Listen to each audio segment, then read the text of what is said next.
The funeral of Kisii Deputy Governor's father after lawmakers Simba Arati and Silvanus Osoro exchanged blows. The funeral service was attended by Deputy President William Ruto and ODM leader Raila Odinga. Musa Salah with the details. The funeral of Abel Gongera, father to Kisii Deputy Governor Joash Maangi, provided a fertile ground for a duel between the supporters of Deputy President William Ruto and ODM leader Raila Odinga. The funeral bringing together two of Kenya's most rival political leaders.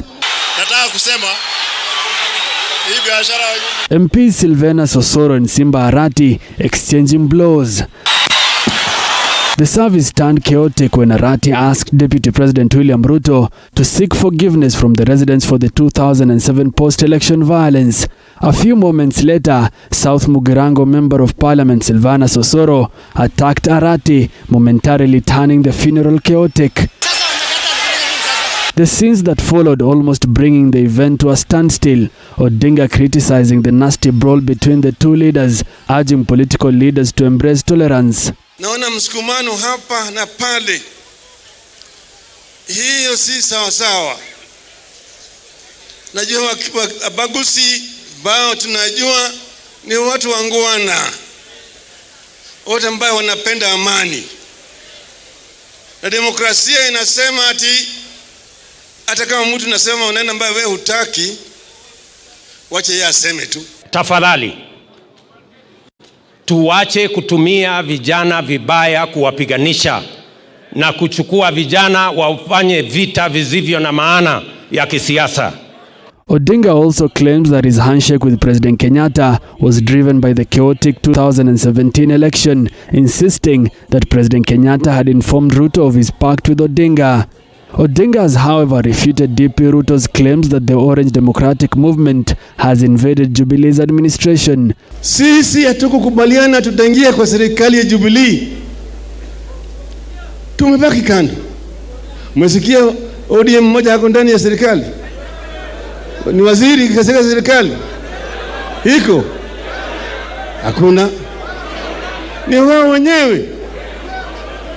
Sasa mambo kama imeenda mrama, ameanza sasa kusema hiyo sio makosa yangu, makosa ya fulani. Shabari yenu. Ruto hitting back at those opposing the hustler narrative, saying that he will change Kenya's economy. Ninaanza kurushiwa maneno, wheelbarrow ni takataka, sijui mkokoteni ni takataka. Sasa mimi nawauliza nyinyi. Mimi nawauliza watu wa Kisii. Si tuko na mradi wa serikali inaitwa kazi mtaani. Si watu magraduate wanachukua panga, wanachukua slasher, wanaenda kukata nyasi. Sasa tofauti ya hiyo kazi mtaani na kununulia mama wheelbarrow aweke matunda yake ndiye aweze kuuza, iko wapi tofauti? Bana, wajinga wameisha Kenya, marafiki zangu. Hakuna watu wa kudanganya tena. Mimi nataka niseme nikiwa hapa Kisii, tutabadilisha mwenendo na muundo wa uchumi wa Kenya. Wale mabroka wa huko Kikuyuni ni wakali sana.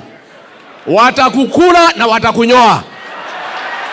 Ukitaka kupata kula ya Wakikuyu, usipitie kwa broka akina Muradhi akina Kamanda, kuja mlango ya mbele kwa Wakikuyu uombe kura.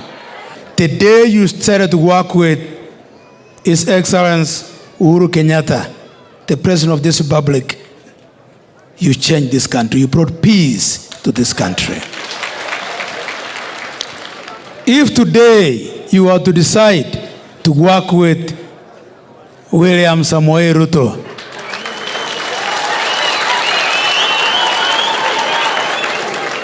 this country will not be the same again.